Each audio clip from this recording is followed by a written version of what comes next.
Welcome to Kanishka IAS. మనకు చాలా సినిమాలో ఒక సినిమా డైలాగ్ ఒకటి ఉండేది. అదేంటి అంటే, ఎప్పుడూ భారతదేశం అభివృద్ధి చెందుతున్న దేశంగానే ఉంటుంది తప్ప అభివృద్ధి చెందిన దేశంగా ఎప్పుడు మారుతుంది అని. అఫ్కోర్స్ దీని మీద చాలా డైలాగులు ఉన్నాయి, అవన్నీ ఇప్పుడు అన్నెసరీ. కాకపోతే ఇక్కడ ఏంటి అంటే, ఈ టాపిక్ డిస్కస్ చేయడానికి మెయిన్ కారణం ఏంటంటే, రీసెంట్గా మనకు world banks countries director to India discuss చేస్తూ ఏదైతే డెవలప్డ్ నేషన్, డెవలప్డ్ ఇండియా ఏదైతే ఉందో ఇది డెఫినెట్గా అచీవబుల్ అండ్ రియలిస్టిక్ అని చెప్పేసి చెప్పారు.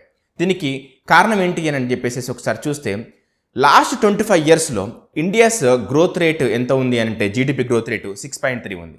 బట్ ఇండియాకి కావాల్సింది ఎంత అంటే 7.8. అఫ్కోర్స్ ఇది చాలా తక్కువ గ్యాపే అనిపించవచ్చు, మనకు జస్ట్ 1.5 మాత్రమే అనిపించవచ్చు. బట్ ఎకనామిక్ పాయింట్ ఆఫ్ వ్యూలో, మ్యాక్రో ఎకనామిక్ పాయింట్ ఆఫ్ వ్యూలో చూస్తే ఇది చాలా పెద్ద ఫిగర్.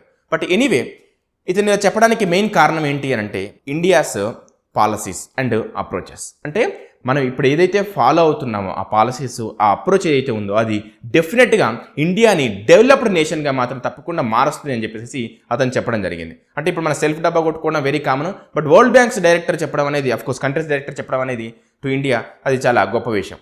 అయితే ఈయన ఒక 3 areas మాత్రం బాగా స్ట్రెస్ చేశారు. ఈ 3 areasలో కాన్సన్ట్రేట్ చేస్తే ఇండియా డెఫినెట్గా డెవలప్డ్ నేషన్గా మారడానికి చాలా ఈజీ అవుతుందని చెప్పడం జరిగింది. బై 2047 మనకు కూడా తెలుసు, వికసిత్ భారత్ అనే కాన్సెప్ట్లో మనకు బై 2047 ఇండియాని డెవలప్డ్ నేషన్గా మార్చుకుందాం అనే ప్రయత్నంలో మనం కూడా ఉన్నాము.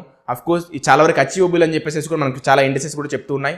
అయితే ఇక్కడ ఈయన స్ట్రెస్ చేసిన 3 sectors ఏంటి అంటే, మనకి ఇక్కడ manufacturing, green energy and tourism. ఈ 3 sectors కానీ మనం చాలా బాగా ఎక్స్ప్లాయిట్ చేయగలిగితే డెఫినెట్గా మనకి ఇక్కడ ఇండియా అనేది డెవలప్డ్ నేషన్గా మారడానికి చాలా తక్కువ సమయం పట్టొచ్చు, అదేవిధంగా చాలా తక్కువ శ్రమతో కూడుకున్నది అని చెప్పేసి చెప్పడం జరిగింది. దానికి మెయిన్ కారణం ఏంటి అంటే, ఇప్పుడు మ్యానుఫ్యాక్చరింగ్ తీసుకుంటే చాలా వరకు ఇండియా ఇంపోర్ట్స్ మీద డిపెండ్ అవుతుంది. ఒకవేళ మ్యానుఫ్యాక్చరింగ్ సెక్టర్ని డెవలప్ చేయడం వల్ల ఇక్కడ ఇంపోర్ట్స్ని తగ్గించవచ్చు, అదేవిధంగా ఎంప్లాయ్మెంట్ని ప్రొవైడ్ చేయొచ్చు. నెక్స్ట్ టూరిజం, ఇది ఏం చేస్తుంది మనకు మనందరికి తెలిసిందే. టూరిజం సెక్టర్ అనేది one of the export sector. Of course మన ఇండియా సర్వీస్ సెక్టరే కావచ్చు, బట్ ఎవరైతే టూరిస్టులు ఇండియాకి విజిట్ చేస్తారో వాళ్ళు ఏం చేస్తారో వాళ్ళ డాలర్స్ని ఇండియన్ కరెన్సీలోకి మార్చుకుంటారు. కాబట్టి ఆ విధంగా మనకు ఇండియాకు ఫారెన్ రిజర్వ్స్ అనేది పెరుగుతాయి. సో ఈ విధంగా మనకు టూరిజం అనేది హెల్ప్ చేస్తుంది. ఇది చాలా ఎక్కువ ఎంప్లాయ్మెంట్ని క్రియేట్ చేసే కెపాసిటీ కూడా ఉంది అని చెప్పేసి చాలా సర్వేలు చెప్పడం జరిగింది. దాని తర్వాత మనకి ఏంటంటే గ్రీన్ ఎనర్జీ.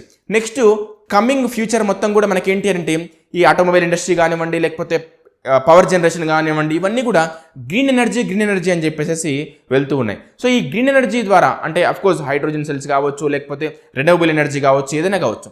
ఈ గ్రీన్ ఎనర్జీ ద్వారా మనకి ఏంటి అంటే కొత్త అవకాశాలు వస్తాయి, అంటే మనకు ఎంప్లాయ్మెంట్ క్రియేట్ అవుతుంది, దాంతోపాటు జీడిపి కూడా ఇంక్రీజ్ అవుతుంది. సో ఈ విధంగా ఈ 3 sectors మనం జాగ్రత్తగా హ్యాండిల్ చేయగలిగితే డెఫినెట్గా మనకు బై 2047 వికసిత భారత్ టార్గెట్ ఏదైతుందో దాన్ని ఈజీగా రీచ్ అవ్వగలుగుతాం.